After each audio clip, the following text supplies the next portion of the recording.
আসসালামু আলাইকুম dear viewers, আজকে আপনাদের সামনে ক্র্যাকড এর উপর আরেকটি লেসন নিয়ে হাজির হলাম। তো প্রথমে শুরু করতে যাই যে আসলে বক্সে কি রয়েছে। ক্র্যাক জোকস, মজার মজার মজার গল্প বলে লোকদের হাসানো। ক্র্যাক আপ, এটা হচ্ছে ইনফর্মাল, প্রচুর হাসতে শুরু করা, মানে স্টার্ট টু লাফ লাইক এ ড্রেন। এটা একটা ফ্রেজ কিন্তু, লাফ like a drain. Crack somebody up, কাউকে অনেক হাসানো। ক্র্যাক আপ, কোনো চাপের কারণে মানসিক বা শারীরিক ভাবে অসুস্থ হওয়া। এই হার্ড না টু ক্র্যাক, কঠিন সমস্যা, কঠিন অবস্থা যা মোকাবেলা করা যায় না। ক্র্যাক দ্য কেস, রহস্য মোচন করা। এখন জেনে নিই ক্র্যাক জোকস। অদ্রিতা, প্রথম এক্সাম্পলটি হচ্ছে অদ্রিতা মজার গল্প বলে লোকদের হাসানোর অভ্যাস আছে। তো Adrita has a habit of cracking jokes. এই ক্র্যাক জোকস কেন আইএনজি হলো এটা ব্যাখ্যা দিচ্ছি আমি।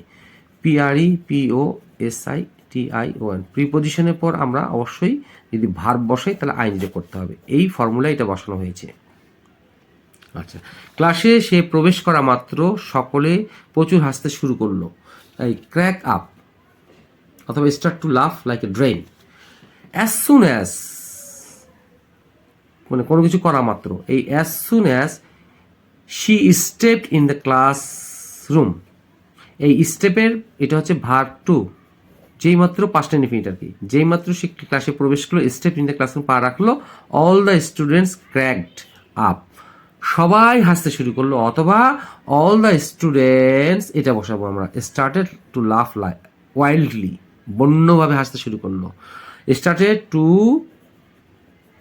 লাফ লাইক এ ড্রেন, DRAIN। হ্যাঁ, আমরা এটাও বসাতে পারবো, এটাও বসাতে পারবো, এটাও বসাতে পারবো। অর্থাৎ all the students cracked up বলতে পারবো, অথবা স্টার্টেড টু লাফ ওয়াইল্ডলি এটা বলতে পারবো, অথবা লাফ লাইক এ ড্রেন এটা বলতে পারবো। লাফ লাইক এ DRAIN, যদি আমার এখান থেকে বুঝতে অসুবিধা হয় আমরা এই শব্দটা ইউজ করব। এখন ক্র্যাক আপ, এই কোনো চাপের কারণে বা মানসিক চাপের কারণে শারীরিক অসুস্থ হয়ে পড়ে যাওয়া। যদি তুমি এভাবে কঠোর পড়াশোনা করতে থাকো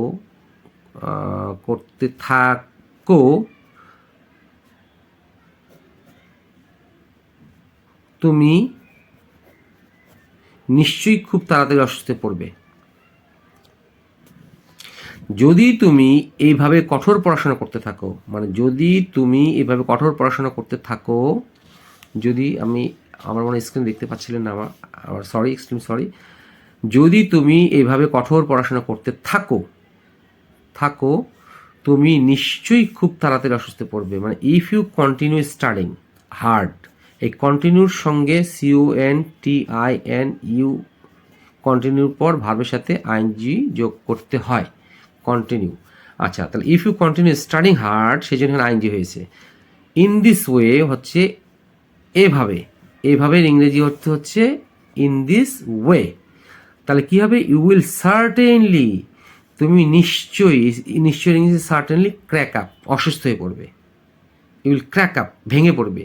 অথবা ইউ উইল সার্টেনলি বিকাম ইল সোন, হয় এটা ইউজ করবো নতুবা আমরা এটা ইউজ করবো, হয় এটা ইউজ করবো নতুবা আমরা এইটি প্যাটার্নটা ইউজ করবো।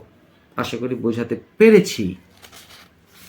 এখন এই হার্ড না টু ক্র্যাক, এই হার্ড না টু ক্র্যাক অর্থ হচ্ছে কঠিন সমস্যা যা মোকাবেলা করা যায় না, আর তো হচ্ছে একটা মানুষ কঠিন যাকে বোঝানো যাবে না, এই অর্থে ব্যবহৃত হতে পারে।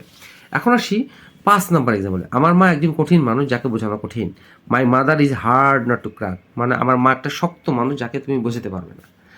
এটা একটা কঠিন সমস্যা যেটা সমাধান করা যাবে না, বা সমাধান করা খুবই কঠিন, বা সমাধান করা খুবই কঠিন। তাহলে it is a hard not to crack, এটাই হচ্ছে এটা।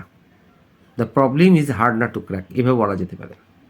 আচ্ছা, এখন আসি আজকের লেসনের লাস্ট ফ্রেজটা, সেটা ক্র্যাক দ্য কেস, রহস্য উন্মোচন করা। অবশেষে পুলিশ বিষয়টির রহস্য উন্মোচন করেছিল। Police cracked verb to the case at last, অবশেষে পুলিশ রহস্যটি উন্মোচন করেছিল। পাসওয়ার্ড ভাঙো, ক্র্যাক দ্য পাসওয়ার্ডটা উন্মোচন করো বা ভাঙো। এই আশা করি আপনাদেরকে লেসনটি বোঝাতে পেরেছি। ভালো লেগে থাকলে অবশ্যই লাইক, শেয়ার, কমেন্টস করবেন। আর আমার লেসনের মাঝখানে অনেক সময় মিস্টেক হতে পারে, সেটা ক্ষমাসুলভ দৃষ্টিতে দেখবেন। এবং আমি দাগি কেন প্র্যাকটিস করার চেষ্টা করি, কারণ আমি এভাবে জানি, একটা জিনিস বিশ্বাস করি যে একটি লেসন যখন এইভাবে কোনো শিক্ষক বা কেউ যখন বোঝানোর চেষ্টা করে তখন সেই লেসনটি ফ্রুটফুল হতে পারে। সেই আশায় আমি এইভাবে শেখানোর চেষ্টা করছি। ভালো থাকবেন, সুস্থ থাকবেন। আসসালামু আলাইকুম।